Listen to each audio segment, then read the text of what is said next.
Bonjour les gens, c'est Je dirais même plus sur Station Millennium. Je dirais même plus, l'émission qui ? 1 heure hebdomadaire avec une belle bande de passionnés et un libraire ou un médiathécaire au téléphone. Mais surtout, chaque semaine, la moitié de l'émission sera dévolue à un entretien avec un formidable invité formidable. Eh ben, on est parti. Je dirais même plus. Alors, je dirais même plus, l'émission qui contient autant de bulles que toutes les coupes de champagne lors d'une soirée chez l'ambassadeur de Reims. Non, oui, non. Ouais, bon, allez. Bon, ok, je la remets dans ma culotte. Je dirais même plus. Bonjour et bienvenue à la première de Je dirais même plus sur Station Millennium. Aujourd'hui, nous aurons 3 chroniqueurs en plateau, un libraire spécialisé jeunesse et grand connaisseur de BD par téléphone, et nous aurons aussi, comme chaque semaine, un formidable invité formidable. Cette semaine, notre formidable invité formidable n'est autre que Chris, le scénariste brestois. Et en fait, Chris va être aussi le parrain de l'émission, merci à lui. Il va y avoir tout cela, mais d'abord, première oblige, nous allons un peu commencer par la fin et demander à notre super-héros à nous, Damien Dognaud dans le civil, mais réseau socioman pour JDMP, de nous faire un rapide topo sur les différentes façons de nous retrouver sur les réseaux. Damien, à toi de jouer. À propos des réseaux sociaux, on a essayé d'être original, donc on a fait comme tout le monde. Je dirais même plus dispose de 3 fenêtres sur les réseaux, Instagram, Facebook et Twitter. On y partage nos coups de cœur du moment, nos inspirations, des liens vers des sujets BD qui nous branchent, qui sont peut-être chroniqués, ou juste pour le partage. Et alors, où trouve-t-on toutes ces merveilles ? On tape dans la barre de recherche avec la loupe sur son réseau préféré, je dirais même plus, ou directement l'arrobase JDMP Radio, et on accède au Saint Graal. Quand Clotilde nous dira vous trouverez le lien sur notre page Facebook, ou quand Barbara commentera comme une évidence je partage ça sur l'Insta de l'émission, suffira de se rendre sur l'alias JDMP Radio. Alors il n'y a que les réseaux ? Évidemment non, on n'allait pas oublier le podcast. Le podcast de l'émission qui sera sur YouTube, je dirais même plus Radio. Pour retrouver les chroniques et les entretiens avec nos invités, pour avoir le plaisir d'entendre encore et encore Chris répondre à nos questions ou nous gratifier d'un scoop, c'est sur le podcast que ça se passe. Sinon, il reste le direct sur Millennium 102.5 et surtout le plaisir de se retrouver en librairie, en médiathèque, en BDthèque, en occasiothèque, en festival, en dédicace, ou n'importe quel endroit préféré pour dévorer une BD tranquillement. Je laisse à chacun le choix de définir un tel endroit. Merci réseau socioman, et merci de ta patience avec nous. Tu as su rester de marbre quand je t'ai demandé si Twitter c'était pas des fois l'application pour reconnaître le chant des oiseaux, et tu as aussi resté assez calme quand André il a proposé que tu crées un 3615 JDMP, donc merci pour ça. Je dirais même plus. C'est le moment où Je dirais même plus fait parler un libraire. Nous tentons d'alterner des chroniques de libraires et de médiathécaires. Ce premier libraire est un ami et un pur pérosien qui officie dans la superbe librairie jeunesse La Courte Échelle à Rennes. Et il se nomme Benoît Héringuez. Benoît, tu as choisi de nous parler d'une bande dessinée de Catibor. À toi. Ouais, alors je vais vous parler d'une BD effectivement de Catibor qui est éditée chez Rue de Sèvres et qui est sortie le 15 septembre, donc c'est tout frais. Ça s'appelle Le Club des Inadaptés, donc en inclusive et ES. Et c'est adapté d'un roman de Martin Page qui est sorti à l'école des loisirs en 2010, si je me trompe pas. Alors je vais vous faire le pitch rapidement. Du coup on va suivre 4 jeunes collégiens, donc c'est au moment de la rentrée. Il y a Martin, Edwige, Fred et Erwan. Ils sont pas du tout populaires dans leur collège. Et par contre ils sont inséparables, donc voilà, c'est leur force, ils restent toujours un peu ensemble et c'est vraiment les parias, quoi. Il y a Martin qui est petit, rondouillard, à côté de ça il est super rigolo, une imagination débordante, il doit gérer le décès de sa mère et surtout son père qui est dépressif. Après il y a Edwige qui est un peu l'intello de la bande, genre génie des sciences, un peu geek et tout ça, donc à lunettes et tout, la totale. Ouais. Donc elle vit dans une situation assez délicate parce que elle a pas beaucoup d'argent, son père est au chômage. Après il y a Fred, donc Fred c'est une métalleuse, elle a les cheveux verts, blouson de cuir, voilà, elle adore jouer de la guitare. Ouais. Elle est à fond. Et il y a Erwan, donc qui lui il est toujours en costard, donc un costard qui est toujours un peu mal taillé, et puis c'est un féru de bricolage on va dire, il adore inventer des machines, bricoler des trucs et tout ça. Et donc voilà, cette petite bande hétéroclite et inséparable va même jusqu'à se construire une cabane dans la forêt, donc qui devient leur QG, où ils peuvent juste se lâcher, oublier la pression du collège, vraiment, parce qu'on sent qu'ils sont toujours tous les 4 ensemble, en fait, à l'écart des autres, quoi. Et dans cette cabane, ils peuvent rester solidaires, c'est vraiment leur petit endroit refuge, de décompression. Ouais. Voilà, exactement.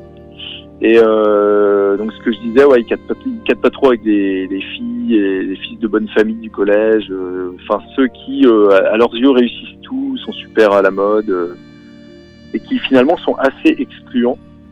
Donc voilà, le décor est planté, quoi. C'est un collège comme il y en a partout ailleurs. Ouais, bah ouais. Et jusqu'au jour où, et c'est là que ça bascule, Erwan est quand même, faut l'avouer, le plus doux de la bande. Et il est victime d'une agression assez violente, donc il va finir à l'hosto, et tout ça en rentrant chez lui. Voilà, il sait pas qui l'a agressé, on l'a agressé, voilà. Et ce traumatisme va être super mal vécu par l'ensemble de la bande, en fait. Ils sont habitués aux moqueries déjà depuis longtemps.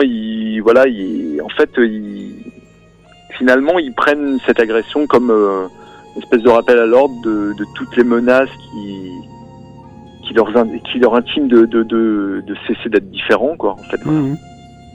Donc sous le coup de la colère, en fait, ils savent pas trop comment gérer le truc, et finalement la bande commence à se déliter un peu. Enfin, Erwan notamment reste tout seul dans son coin, et il est un peu distant, voilà. Donc il voudrait bien remédier à la situation, mais c'est surtout Erwan qui va dans son coin préparer un truc qui est un peu atypique. Alors je vais pas en dire plus. Voilà, on va pas divulgacher. Ouais. Exactement. Et donc j'ai beaucoup aimé cette BD qui est vraiment dans l'air du temps, puisqu'on est vraiment dans les questions de trouver sa place dans la société. Finalement, le collège c'est un microcosme de tout ça, et puis on parle de harcèlement, de choses un peu différentes, du monde des adultes qui est toujours très très exigeant pour pas mal d'enfants, de collégiens et tout ça, quoi. D'accord. Et donc c'est dessiné, alors c'est chez Rue de Sèvres, et c'est dessiné par Cathy Bord. Voilà, qui avait adapté Malika Ferjouk avec Les 4 Sœurs, qui a fait Vacances il y a longtemps chez Delcourt, qui a fait Au vent mauvais chez Rue de Sèvres aussi, qui est une super dessinatrice. Donc très bien, écoute, on va se jeter sur cet album. Merci pour cette belle découverte, Benoît. Je vous en prie. Merci à toi, puis à la prochaine. Salut. À bientôt, ouais. Merci. Merci beaucoup. Je dirais même plus continue maintenant sur Station Millennium avec un autre Benoît l'Intense. Benoît, je sais pas si tu te rends compte, mais si tes parents ils s'étaient appelés Dintenf, t'aurais eu les initiales idéales pour cette émission, non ? Très drôle. Voilà. Donc tu as choisi de nous parler d'un comics nommé Hellboy que tu vas analyser en profondeur durant les 3 prochaines décennies. Effectivement. Alors je vais intituler la chronique La lente descente aux enfers ou le comics métaphysique. Il ne s'agit pas ici de lister les qualités de ce comics qui paraît depuis 27 ans chez Delcourt en France, mais plutôt de partager ma lecture d'une bande dessinée qui évolue avec le temps sur plusieurs tomes à travers plusieurs spécificités de son évolution graphique, bien sûr, mais également à travers le travail sur les dialogues, les mises en page, ainsi que la mise en couleur, qui vont s'adapter au service des histoires, ou plutôt des contes, que Mignola, l'auteur, nous offre depuis 3 décennies maintenant. Pour aller vite et rester efficace, je vais évacuer tout ce qui ne concerne pas Hellboy, et donc toute la production pléthorique de Mignola, avec plusieurs dessinateurs au style différent qui se développent dans plusieurs séries annexes qui ont pourtant toutes leur intérêt. Il ne s'agit pas non plus de remonter dans cette chronique les strates archéologiques de cette esthétique, ni de tâcher de retrouver les prémices de ce style particulier, même si dans Alien Salvation ou bien dans Gotham by Gaslight, on reconnaît déjà l'apparition des aplats noirs qui vont faire le charme et la signature de ce graphisme et qui constitue selon Mignola le premier Hellboy, en ce que le répertoire iconographique et la mise en place de ces plages noires contribuent à l'émergence de ce style. Mais en fait, comment on le reconnaît, ce Hellboy ? C'est une excellente question, Gilles. Un appendice caudal imposant, couleur de peau vermillon, coupe de cheveux empruntée au samouraï, imperméable miteux de Colombo, gants droits disproportionnés, pieds fourchus, menton prognate et 2 cornes frontales naissantes régulièrement sciées. C'est un agrégat inédit mais étonnant, à l'image des croisements qu'offrent les fictions de l'auteur. Alors bien sûr, Hellboy n'est pas le seul personnage des comics américains à se poser des questions introspectives. On pense évidemment à Vision ou bien au surfeur d'argent inventé par Kirby, qui, pour agrémenter sa solitude infinie, multiplie les questions existentielles. Dans le cas de Hellboy, le questionnement métaphysique s'ancre au fur et à mesure grâce à de nombreux artifices esthétiques et scénaristiques que je développerai plus tard. Alors, pour situer l'action et son contexte, suite à de nombreuses aventures qui le placent en face de nazis récalcitrants dans plusieurs histoires placées sous l'égide du BPRD, Bureau for Paranormal Research and Defense, il va quitter ce bureau suite à ce qui ressemble à un burn-out, mais sans qu'il sache vraiment ce qu'il attend dans son parcours personnel, puisqu'il sera confronté à des forces mythologiques ou infernales qui le dépasseront. D'ailleurs, l'auteur n'est pas tendre avec son protagoniste, puisqu'il va le rendre borgne, et son état physique devient inquiétant progressivement, et notamment dans les dernières histoires de Hellboy en enfer. Ce qui, entre nous, a le don de nous poser des questions sur la relation de l'auteur avec son personnage, source de cette chronique présente. Merci pour cette première analyse. Nous reviendrons sur ce sujet dès la semaine prochaine, grâce à toi, et celle d'après, et celle d'après, Exactement. et celle d'après, Tout à et fait. celle d'après. Bon, on va maintenant se faire une première petite pause musicale avant de retrouver notre formidable invité formidable pour l'entretien central. Elle est dédiée à tous les élèves qui se sont tapés cet été tout pourri pour revoir le soleil briller dès qu'ils sont repartis en cours, et c'est aussi valable pour certains profs et certaines instits et certains instits. Donc voici Delgrès, le super trio français, qui va nous chanter l'école en créole, ou nous chanter en créole l'école, c'est la même chose. Waouh, quelle pêche! Pour info, si vous voulez les voir sur scène, ils seront avec Laetitia Sheriff et Rodolphe Berger le vendredi 5 novembre prochain dans le cadre du festival Son d'automne à Quessoy, c'est pas très loin d'ici. Voilà, bon allez, on se l'attaque cet entretien. Bonjour. Bonjour Chris, et un grand merci sincère d'avoir essuyé les plâtres avec nous cet après-midi. On va d'abord parler de Plus près de toi, les 2 tomes que vous avez publiés chez Air Libre avec Fournier au dessin. Alors l'histoire, tout commence à Dakar en 1939. Hadi se destine à la prêtrise, et alors qu'il est à 3 mois d'être ordonné, la grande histoire le rattrape. Son père lui ordonne d'aller se battre en France pour la mère patrie. Lors d'une altercation près de Lyon, il rencontre Ibrahim, sergent d'un autre régiment de tirailleurs sénégalais. Ils sont capturés par les Allemands et faits prisonniers, puis envoyés, bizarrement, en Bretagne, à côté de Guingamp, où ils sont regroupés juste en face de la ferme d'André Le Gouarin. André Le Gouarin qui vit avec Simone, sa fille, et Jeanne, la femme de son fils, sans doute, peut-être, mort au combat. Jeanne devient infirmière, tandis que Simone aide son père à la ferme. Et les prisonniers sont répartis dans les fermes avoisinantes pour aider, peu à peu. Peu à peu, des liens se tissent entre Hadi, Jeanne, Ibrahim et Simone. Tel est le début de ces 2 tomes. Alors vous êtes historien de formation, certes, mais comment vous avez eu vent de cette histoire de tirailleurs sénégalais égarés en Bretagne ? Ah, historien, c'est un grand mot quand même. Hein. Je me suis traîné jusqu'à la maîtrise que je n'ai jamais rendue pour bifurquer vers la bande dessinée. Mais oui, j'ai quand même passé quelques années sur les bancs à la fac d'histoire à Brest. Donc je passe mon temps à lire beaucoup d'histoires, à la fois pour mon plaisir et puis désormais pour le travail. Mais pour le coup, cette histoire-là, alors j'étais sensible déjà à l'histoire des tirailleurs sénégalais, puisque mon arrière-grand-père a rejoint la France libre très tôt. Il fait partie des tout premiers Français libres et il a combattu pendant 5 ans au sein d'une compagnie de tirailleurs sénégalais, le bataillon de marche numéro 5 pour être précis. Donc voilà, c'était, on va dire, une catégorie de soldats évidemment à la destinée particulière et qui m'était un peu cher familialement. Et j'ai été invité un jour à faire une rencontre à l'université de Lorient, où j'ai rencontré Armelle Babon, qui est donc cette historienne qui a travaillé justement sur ces tirailleurs sénégalais gardés prisonniers en Bretagne, qui étaient plusieurs milliers quand même, hein. On y reviendra. Et donc à partir de là, voilà, je me suis dit qu'il y avait sans doute une vraie histoire à raconter. En tout cas, il y avait un fond réel vraiment intéressant pour y placer une fiction. Et les sujets, en fait, comment vous les dénichez ? Enfin, vous les dénichez ? C'est quoi ? Vous trouvez des livres ? Il y a des gens qui vous font des suggestions ? Comment ça se passe ? Ouais, y a beaucoup de gens qui me font des suggestions, rarement à bon escient, puisqu'en général, on me suggère ce que j'ai déjà fait. Hein. C'est souvent ça. On a lu un de mes bouquins, on dit « Ah, bah ça aussi, ça devrait te plaire. » Oui, mais justement, je l'ai déjà fait. Ouais. Donc, non, je suis tout le temps un peu en éveil. Un scénariste, hein, il est avant tout payé à être curieux, déjà. Donc, Il passe là où beaucoup de gens peut-être n'arrêteraient pas plus d'une oreille un peu distraite. Voilà, on fait un peu attention à tout. Ça peut être des personnalités, une trajectoire, un micro-événement. Je préfère quand même des petits événements, mais qui sont éclairants de la plus grande histoire. Donc voilà, on fait toujours attention. Puis je lis. J'ai l'impression des fois d'être scénariste pour avoir une excuse pour acheter des livres. Et je passe ma vie à faire les vides-greniers, etc.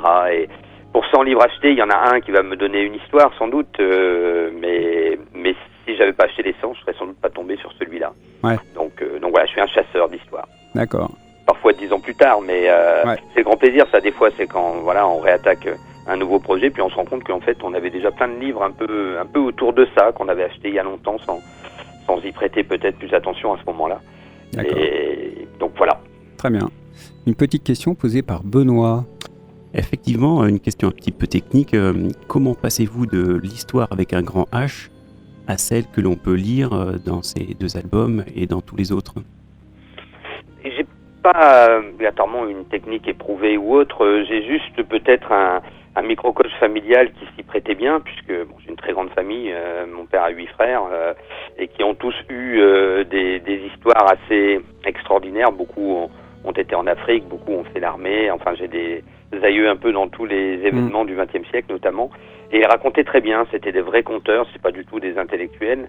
Mais nos réunions familiales étaient assez riches, on va dire, en histoire. Et c'était toujours de la petite histoire, hein. C'était jamais, évidemment, j'ai fait une grande bataille, non, c'était toujours de l'anecdote, mais finalement, l'histoire, pour moi, elle a toujours été incarnée, ça a toujours été de la chair, c'était la famille, quoi. C'est ce que vous racontiez dans...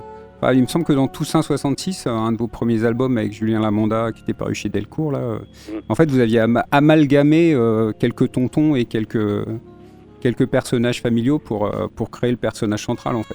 Oui, c'était mon tout premier bouquin. Avec le recul, c'était pas du tout imaginé pour ça, mais c'était assez prémonitoire, ou en tout cas, c'est une sorte de déclaration d'intention de ce qui allait me nourrir depuis 20 ans maintenant. Ouais, c'était un très chouette bouquin. Merci. Bah non, de rien. Une dizaine d'années s'est écoulée entre les 2 tomes de Plus près de toi. Pouvez-vous nous dire pourquoi? C'est quoi les difficultés que vous avez rencontrées, en fait Il y en a eu beaucoup, en fait, 10 ans de réalisation pour les 2 tomes, donc il y a eu 5 ans entre les deux, mais en tout, effectivement, on y a passé quasiment 10 ans. Il y a eu beaucoup de choses qui vont des ennuis de santé parfois, Jean-Claude n'étant pas tout jeune, et bon, voilà, a eu quelques soucis. Moi-même qui ai mis beaucoup de temps à faire les recherches, et puis bon, le travail à côté. C'est une histoire qui est particulière quand même, parce qu'elle est toujours, aujourd'hui encore, soumis à certaines polémiques pour être un peu, comment on va dire, pudique. Politiquement correct. Voilà, politiquement correct.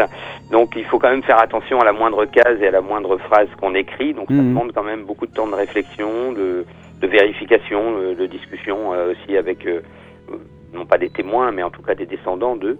Et donc ouais, ça prend du temps, trop de temps certainement. Mais l'important, au final, c'est d'aller au bout de l'histoire quand même. Ah oui, c'est le principal. Quelle belle histoire, d'ailleurs. Merci. Ouais, de rien. Alors, est-ce que maintenant, vous pouvez nous parler un peu de la collaboration avec ce grand menhir de la BD qui est Jean-Claude Fournier? Qu'est-ce que ça fait d'être adoubé par un grand ancien de cet acabit? Comment travaille-t-il? Enfin, toutes sortes de choses, quoi. Ouais, c'est sûr qu'avec le recul, si on m'avait dit gamin, je sais si j'étais fan de Lancou et de Jean-Claude Fournier en général, et de Bizu et tout ça, que j'allais travailler avec lui, bon, je n'aurais sans doute certainement pas cru. On se suit depuis le tout début de ma carrière, hein, puisque Jean-Claude a formé beaucoup de jeunes auteurs de bande dessinée. Je suis un peu la 4e génération, avec des auteurs comme Aubion, par exemple, qu'il a aidé au départ. Et puis, c'est lors d'une discussion, on s'est tombé dessus à Montparnasse, évidemment. Quelque part, on était tous les deux à Paris et on avait un temps d'attente avant le train, on est allé manger ensemble. Finalement, ça a duré une bonne partie de la soirée. Je lui ai parlé de cette histoire qui venait un peu de me tomber dessus en me disant tiens, je ferais bien quelque chose. Et Jean-Claude, lui, a un rapport très fort avec l'Afrique. Il avait notamment placé un des Spirou là-bas, hein, le gris-gris du Nyokolokoba, qui est allé aussi former des jeunes auteurs sénégalais, etc. et tout ça. Donc tout de suite, ça l'a intéressé. Il m'a dit écoute, je sais pas encore combien je ferai d'albums dans ma vie, mais ça sera peut-être le dernier, mais je voudrais le faire avec toi. Donc c'était plutôt flatteur, et il n'était pas question de dire non. Après, de l'amitié et de l'admiration, il faut passer au travail quand même. Donc ouais, il faut trouver ses marques parce que moi je suis quelqu'un qui va toujours repeaufiner des choses qu'au dernier moment. C'est pas forcément simple avec la méthode de travail de Jean-Claude qui est vraiment en couleur directe et si voilà, on va pas refaire la page en entier s'il y a des soucis. Ouais. Donc il a fallu trouver ses marques, ne pas trop. Jean-Claude est assez maître de son dessin, donc si jamais on lui fait des remarques, il peut vite être déstabilisé. Voilà, c'est une autre façon de travailler aujourd'hui. Les auteurs, le travail est beaucoup plus mêlé entre scénaristes et dessinateurs. À l'époque, c'était moins vrai. Le scénariste écrivait tout et puis après le dessinateur dessinait de son côté. Il y avait moins d'interaction qu'aujourd'hui. Donc pour Jean-Claude, ça a été un peu déstabilisant parce que je n'écris jamais tout l'histoire avant. Et donc il a reçu l'histoire au compte-gouttes, au fur et à mesure. Alors au final, il a fini par trouver ça assez chouette parce que du coup, il découvrait l'histoire lui-même. Ça a été intéressé. Mais parfois, c'est pas toujours simple parce que c'est sans filet. Des fois, il a plus qu'une ou 2 semaines de travail devant lui et il a aucune idée de ce que je vais raconter la page d'après. Et parfois, moi-même, je n'en avais aucune idée. donc voilà, c'est quelque chose de vivant avec tout ce que ça comporte comme accident parfois, comme difficulté, mais aussi comme petite victoire à l'arrivée. Ah ouais, très bien. Bah, c'est vrai aussi que lui, il a très souvent scénarisé lui-même ses albums aussi. Hein. Oui, c'est pas. Alors il avait déjà évidemment travaillé notamment avec Christian Lax pour Les Chevaux du Vent avant moi, mais qui était dessinateur également Christian Lax, ce qui n'est pas du tout mon cas. Donc c'était encore une autre forme de collaboration. Écoutez, au final, non seulement on s'est pas mis sur la figure, il y a eu quelques fois, quand même. Mais c'est la Bretagne. Voilà, mais pas du tout à l'arrivée. Et là, aujourd'hui, que l'album est sorti maintenant depuis 6 mois, je crois qu'il est vraiment très content. Il y a eu une belle expo sur lui au Festival BD de Brest, là, il y a 2 semaines. Il y a eu encore beaucoup de monde. On a eu beaucoup de retours sur cet album, beaucoup de presse, notamment sur le tome 1. Ce qui n'était pas toujours le cas pour Jean-Claude, aussi connu soit-il. La bande dessinée jeunesse est moins, on en parle moins dans les grands médias que la bande dessinée historique ou documentaire. Donc voilà, c'était une belle expérience, je pense, pour nous deux à l'arrivée. Ah ouais, puis c'est vrai que c'est deux très beaux tomes, l'histoire est très humaine, et puis en même temps, tout le fond historique est quand même, honnêtement, stupéfiant quand on découvre, là c'était mon cas, j'ai découvert le fond historique sur les tirailleurs sénégalais, c'est quand même hallucinant, quoi. Oui, c'est ça qui est le plus incroyable, c'est que cette histoire soit pas plus connue. Bon, maintenant, ça commence à se divulguer. C'est rien aussi qu'on travaillait dessus, en plus d'Armel Mabon. Mais oui, il y a encore dans l'histoire beaucoup de coins obscurs comme ça. Et c'est vrai que pour ces soldats, il était temps de les éclairer un peu mieux. D'accord. Alors, une autre question. Vous scénarisez seul, mais aussi en collaboration avec d'autres. Bertrand Gallic sur Violette Maurice, ou Nuit Noire sur Brest, Barbara Pellegrin sur Mon père était boxeur, ou votre ami d'enfance Éric T pour Les ensembles contraires. Alors je sais combien ce verbe peut être historiquement connoté, alors il faut y voir aucune malice, mais diriez-vous que collaborer détend ? Non, vraiment pas. C'est beaucoup plus facile de travailler tout seul, il faut faire beaucoup plus de concessions évidemment, il faut être énormément à l'écoute des autres. On a rarement exactement la même vision d'une scène ou même plus largement d'une histoire.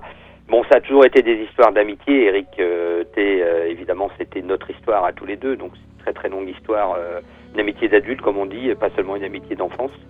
Et Barbara Pellegrin, c'était encore différent. C'est qu'elle avait un très très beau projet qui était un projet de documentaire au départ. Puisqu'elle est avant tout, pour Mon père était boxeur. Ouais. Mon père était boxeur, qui est l'histoire de son père, qui, son nom l'indique, était boxeur amateur, 3 fois finaliste du championnat de France. Et ce documentaire n'arrivait pas à accoucher alors que je trouvais que c'était une histoire magnifique. Donc je lui ai proposé de le faire en bande dessinée. Et finalement, elle a pu achever son documentaire qui est inclus avec la bande dessinée. Il y a un DVD avec. Donc ça a été un joli coup double. Et voilà, sans ça, je pense que ça n'aurait pas vu le jour, ce qui aurait été dommage. Ouais. Mais c'était pas simple parce que là, c'était l'histoire de son père, donc c'était quand même évidemment très très particulier, qui était décédé peu de temps avant qu'on commence à faire la bande dessinée.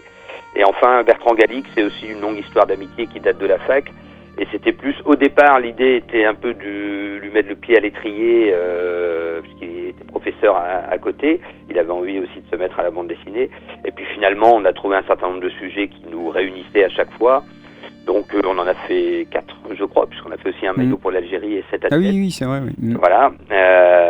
Et aujourd'hui, voilà, maintenant, il vole de ses propres ailes avec un certain nombre de livres, dont un sur Fukushima qui est sorti au printemps dernier, là, qui a fait un joli succès, et un certain nombre d'autres à venir, où je vais plutôt être son éditeur désormais.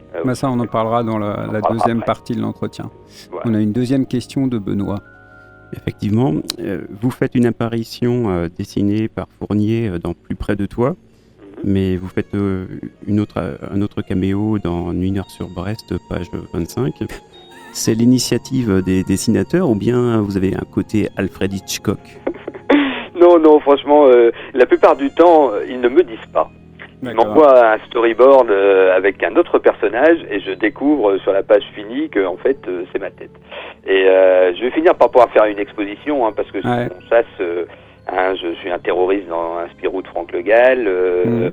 Je suis dans pas mal de bouquins d'Aubion ou autres, de Davodo aussi dans Un homme est mort, enfin bon, etc. Disons que bon, c'est toujours pareil, la bande dessinée, plus les personnages ont des gueules, plus c'est facile à dessiner. Je dois avoir une tête à caricaturer assez facile. Et c'est le grand plaisir des dessinateurs de faire un petit clin d'œil. Moi, de temps en temps, je demande à mettre mon éditeur dedans. Claude Gendreau fait une apparition dans au moins 2 de mes bandes dessinées. Claude Gendreau étant mon éditeur chez Futuropolis. Mais non, je ne demande jamais à apparaître dans mes bandes dessinées. J'ai juste demandé à Jean-Claude de se dessiner en père blanc, missionnaire, j'ai vu, au début de Plus près de toi. Et il y a pensé après, en fait, comme ils sont 2 pères blancs, il s'est dit, mais je suis bête, j'aurais dû te dessiner en deuxième. Ah oui. Et donc, il a rattrapé le coup, finalement, dans le tome 2, en me mettant en espèce de résistant de la dernière heure. Voilà. D'accord. Très bien. Bon, écoute, on a fini pour la première partie. On va maintenant faire une deuxième pause musicale avec Miosek, qui va nous chanter sa chanson pour les amis. Alors ça, Chris, c'est votre choix. Donc, pourquoi vous avez choisi ce morceau en particulier ? En tant que Brestois, je peux évidemment jamais sortir sans mon Miosek. Ouais. Dire ça comme ça, c'est un auteur un musicien qui incarne tellement Brest à la fois dans ses textes et dans sa musique. Comme souvent, on va dire, c'est un peu la même chose pour moi en bande dessinée. On me présente souvent avant tout comme auteur brestois avant quoi que ce soit. Ce que j'assume tout à fait, puisque Brest est partie inhérente d'un certain nombre de mes récits. Donc, et comme l'amitié est évidemment particulièrement importante, on l'aura compris dans mes collaborations, chanson pour les amis, allez parfaitement bien. Bon, parfait. Bon, on lance Miosek. Alors, chanson pour les amis. Nous reprenons le cours de Je dirais même plus sur Station Millennium avec notre formidable invité, Chris, et aussi le parrain de l'émission. Dans la deuxième partie de cet entretien, nous allons parler avec vous de vos projets futurs et de votre récente fonction de directeur de collection. Et comme vous êtes connecté à lui par l'un de vos futurs projets, nous allons commencer, si vous en êtes d'accord, par dire quelques mots sur Raoul Cauvin, grand scénariste de BD et homme délicieux, qui nous a quittés cet été. Oui, on pourrait en dire même quelques milliers de mots sur Raoul Cauvin. Pour moi, ça reste avant tout le scénariste des Tuniques Bleues, évidemment, qui était mon immense série de jeunesse et même de jeunes adultes. Comme beaucoup de fans des Tuniques Bleues, j'ai jamais réussi à me séparer des Tuniques Bleues, ça va bien. Mais c'est surtout celui qui a animé quantité de séries dans le journal de Spirou et qui a bercé à peu près tous les lecteurs des années 70-80, entre autres, à l'enfance en tout cas de ces lecteurs-là, qui s'en sont toujours pas remis. C'est sans doute le plus grand scénariste de bande dessinée populaire, vraiment celui qui a sans doute vendu le plus d'albums. Et qui, alors j'ai pas eu le plaisir de le connaître vraiment, on a fait une rencontre ensemble quand j'étais tout jeune auteur, donc ça date vraiment maintenant. Et depuis, j'ai pas eu l'occasion de le revoir, mais tous ceux qui le connaissent bien ont toujours loué sa gentillesse, sa fidélité, etc. et tout ça. Donc voilà, je pense qu'on n'en fera plus beaucoup des comme lui, et en tout cas avec cette trajectoire-là. Moi, gamin, j'ai toujours rêvé d'être Raoul Cauvin et de sortir 250 albums dans ma carrière, j'en suis loin. Mais voilà, je marche un petit peu sur ses traces comme je peux. On va maintenant parler des autres projets du scénariste, en fait. C'est dans la BD ou même en dehors. Alors, quels sont-ils et pouvez-vous nous parler de certains d'entre eux ? Alors, l'année 2022 à venir va être la plus riche de ma carrière, parce que j'ai 6 albums à sortir, ça m'est jamais arrivé. Wow. Au maximum, j'en fais plutôt 2, 3 par an, et encore, j'en avais qu'un en 2021 par exemple. C'est un peu les hasards du moment où on termine les albums qui arrivent un peu tous en même temps. Et donc, à venir, il y a surtout la suite et la fin de plusieurs gros projets que je menais depuis des années. Notre Amérique avec Maël, le tome 4 sort en janvier, forme de suite à Notre Mère la guerre, qui se passe dans les années 20 et qui raconte l'itinéraire de militants révolutionnaires après la Première Guerre mondiale. Et puis Violette Maurice, donc, dont le tome 3 sort en octobre 2022 et qui fera aussi la fin de l'enquête concernant cette sportive oubliée, mais également vue en tout cas et dénoncée comme une collaboratrice des nazis pendant la Seconde Guerre mondiale. Donc on refait l'enquête sur elle. Et en totalement inédit, donc il y aura le Tunique Bleue en octobre également. Et à sortir, eh bien, ça va être une année irlandaise puisque j'aurai le premier tome d'une nouvelle, pas d'une série, mais d'une trilogie qui sort en avril, qui s'appellera Partitions irlandaises, que je refais avec Vincent Bailly, avec qui j'avais déjà fait Coupures irlandaises il y a 15 ans, et qui racontera l'Irlande d'aujourd'hui, vraiment du Brexit. Donc ça se passe 30 ans après Coupures irlandaises. C'est une histoire d'amour entre un jeune protestant et une jeune catholique, et toutes les difficultés qu'a leur histoire à se développer alors qu'on a une remontée des tensions liées au Brexit, etc. Et tout ça. Donc, c'est une sorte de radioscopie de l'Irlande d'aujourd'hui.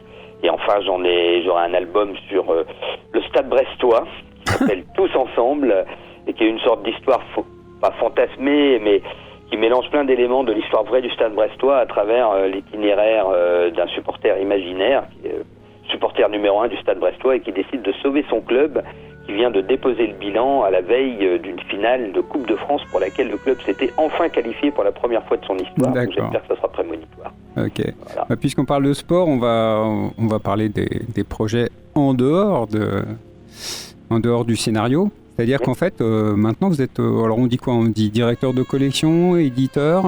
On dit directeur de collection, ouais. Ouais. Et donc, vous pouvez nous dire quelques mots de la collection Coup de tête ? Oui, c'est une collection que j'ai rêvé en fait pendant des années que des éditeurs la fassent, c'est-à-dire une collection dédiée aux récits sportifs en histoire vraie. Et aucun éditeur ne se lançait dedans. J'ai fini par réaliser un maillot pour l'Algérie, un peu pour encourager les éditeurs à créer cette collection autour du sport. Il y avait très très peu d'albums de bande dessinée autour du sport, à part toujours quelques figures, mais qui étaient des arbres qui cachaient non pas la forêt, mais un désert. Il y avait évidemment Christian Lax sur le vélo, il y avait les séries mythiques et historiques de Michel Vaillant et Éric Castel, mais autrement il y avait assez peu de choses. Et après le succès d'un maillot pour l'Algérie, j'en ai reparlé, notamment à Guy Delcourt, et Guy Delcourt m'a dit mais pourquoi tu la fais pas toi ? Voilà, tout simplement. C'est pas bête. Je me suis dit, après tout, pourquoi pas ? Disons que j'aurais pas imaginé le faire il y a encore quelques années, mais l'expérience de la revue dessinée, donc on a créé aussi avec un nombre d'amis auteurs, où je me suis pas occupé de la ligne éditoriale de la revue dessinée, mais j'ai vu comment mes amis auteurs, Franck Bourgeron et Sylvain Ricard, qui l'ont créé, se sont mis à devenir éditeurs.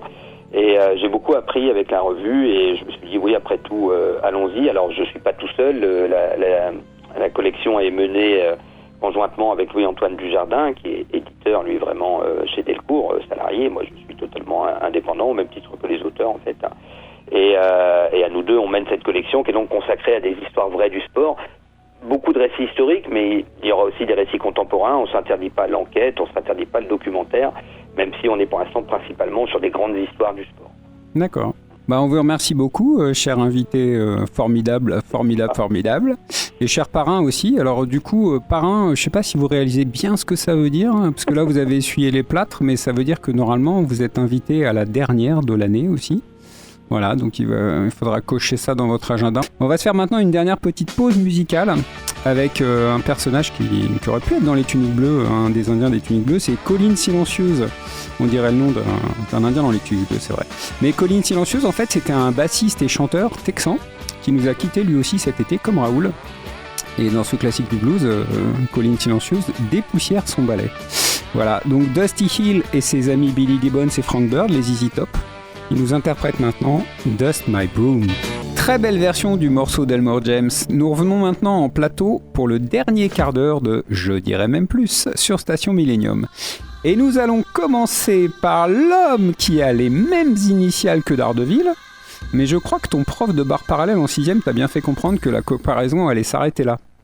Damien Dogno, tu vas nous parler d'un album jeunesse avec un loup. Fouillou, ça fout les chocottes, non ?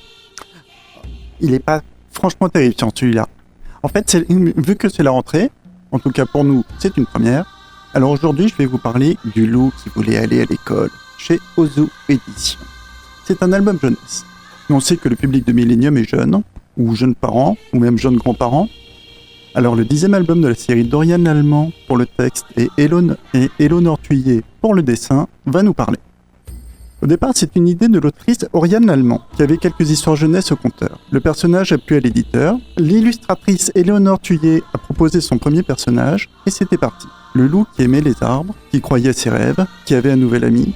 La série est aussi déclinée en cahier d'activité. Les deux autrices animent des ateliers, des rencontres, mais surtout c'est l'école, et un personnage plébiscité par les instits qui ont propulsé Lou dans les charts. D'où ce 10e volume, dédié aux professeurs de tout poil. On commence par une double page, des lignes d'écriture sur grand carreau pour conjuguer être content avec Lou, avoir une fin de loup, lire, rigoler, grandir, à vos conjugaisons. Alors du coup, les instituteurs sont valorisés ? En fait, l'album ouvre vers une école idéale. Les vieux maîtres hiboux poussiéreux sont remerciés. La vieille école de papa doit évoluer. C'est aussi ça qui fait le succès de la série. Les valeurs sont modernes et la parole est donnée aux gamins, qui donnent leurs idées sur une école aussi pédagogique que ludique. Le personnage de Lou est très représentatif d'un gamin plein d'idées. Caractère driven, qui emporte un de ses copains dans son délire. Les copains représentent tous un caractère moral ou physique. Un petit loup, une demoiselle Yeti très solaire, une louve curieuse et timide, la diversité des copains.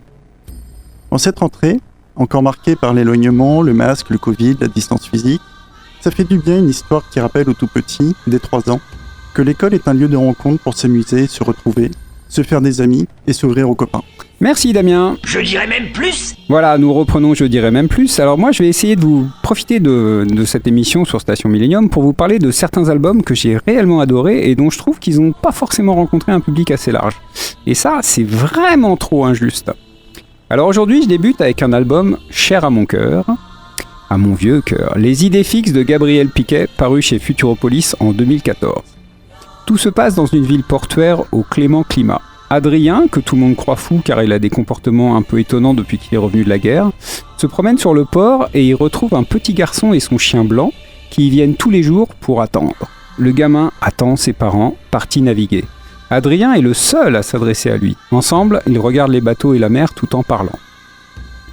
Voilà le début d'un excellent livre, foisonnant, surprenant, bourré de poésie verbale et graphique. Le genre de livre qui trouve sa place en vous et s'y niche, qui vous nourrit et vous réchauffe. Bref, un livre qui fait beaucoup de bien. Gabrielle Piquet est une jeune autrice. Au moment où elle s'attelle aux idées fixes, elle doit avoir une petite trentaine d'années à peine. Mais quelle maturité artistique! En lisant l'album, on est bluffé par son élégance hors norme. Je parlais tout à l'heure de poésie verbale et graphique et je maintiens ce propos. Verbal d'abord parce qu'il est rare qu'un livre utilise sur 1 ou 2 dialogues des vers de Victor Hugo sans qu'on les distingue spécialement de tous ceux, avant et après, qui sont de la plume même de l'autrice. Poésie graphique car Gabriel Piquet ne délimite pas ses cases. Ainsi, chaque page est un parcours ludique où l'œil déambule avec les personnages mais sans jamais se perdre. On se promène dans des décors esquissés en quelques traits, les lignes se croisent avec élégance et la composition de chaque page nous guide tranquillement dans la lecture. Le trait de la dessinatrice est fin, précis et conjugue avec talent le concret et l'onirique. Les idées fixes fait partie de ces livres dont on sort grandi et je ne peux que très chaleureusement vous en conseiller la lecture. Quelque part dans l'un de ses livres, le poète et romancier Richard Brautigan fait parler l'un de ses personnages du rire de sa compagne dont il dit qu'il ressemblait à de la pluie tombant sur un champ de jonquilles en argent. Voilà le genre de sensation que vous pourriez éprouver en vous abandonnant à la lecture de ce magnifique album. Album qui n'a sans doute pas rencontré le lectorat curieux et sensible qu'il méritait, et ça, c'est vraiment trop injuste. Je dirais même plus. On revient en plateau pour une dernière chronique dont je dirais même plus, et c'est André Morvan qui s'y colle. Alors André, tu vas te livrer à un brillant et difficile exercice, puisque tu vas nous parler de BD à ta façon, et tu vas marabout de ficelle de chevalisé à partir de Jean Castex. Jean Castex, la BD, le rapprochement il sautait pas aux yeux, mais je te laisse nous convaincre. Quand notre cher Premier ministre M. Castex, a curieusement sorti des oubliettes le mot bamboche.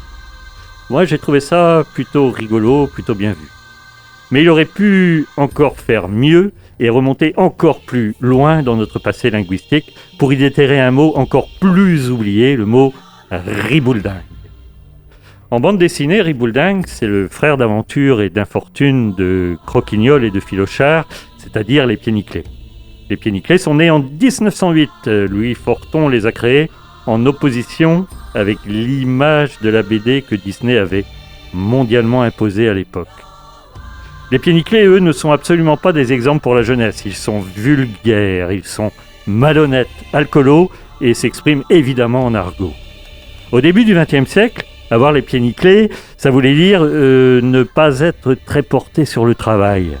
En effet, les pieds nickelés sont caussards et difficile quand on a les pieds en nickel de traverser une rue afin de trouver un emploi. Aux prémices de leur existence, les pieds nickelés sont de taille identique. Rien ne les distinguait, à part la barbe pour Ribouledingue et le bandeau pour le borgne Filochard. Ribouledingue, le barbu, était le dominant, le chef de la bande. Plus tard, sous la plume de Pélos, c'est Croquignol qui grandira vraiment beaucoup en taille et endossera le rôle de leader. Alors les mots, Ribouledingue. Ribouledingue, ça veut dire jovial et festif. Le personnage porte bien son nom, un nom emprunté à une pièce de Tristan Bernard. Et Ribouledingue sera, sous la plume de Pélos, sera toujours le plus gros. Filochard, ça veut dire fuyard. Paradoxalement, le personnage, lui, sera le plus bagarreur, celui qui va le plus au contact, le plus teigneux, et en taille, il sera aussi le plus petit. Croquignol, ça veut dire beau. C'est très positif. Il est élégant, élancé, baratineur et courtois. Croquignol portera même le monocle, la classe. Les journalistes ont souvent la fâcheuse manie de traiter les hommes politiques ou véreux ou les hommes d'affaires ripoux de pieds nickelés. Moi, je trouve cette comparaison insupportable et absolument révoltante. Parce que les pieds nickelés, eux, les personnages, ils sont sympathiques et humanistes. Ils ne méritent vraiment pas ce honteux rapprochement. Les trois célèbres pieds nickelés n'ont strictement rien à voir avec les tristes Cahuzac, Benalla et consorts. Frédéric Dard, son Antonio, au cours de sa jeunesse, était un grand lecteur, un grand fan des pieds nickelés. Alors évidemment, les pieds nickelés du créateur Louis Forton, question de génération. Pour moi, un tout petit peu plus jeune, les pieds nickelés n'existent vraiment que sous la plume du génial René Pélos, qui les a totalement relookés.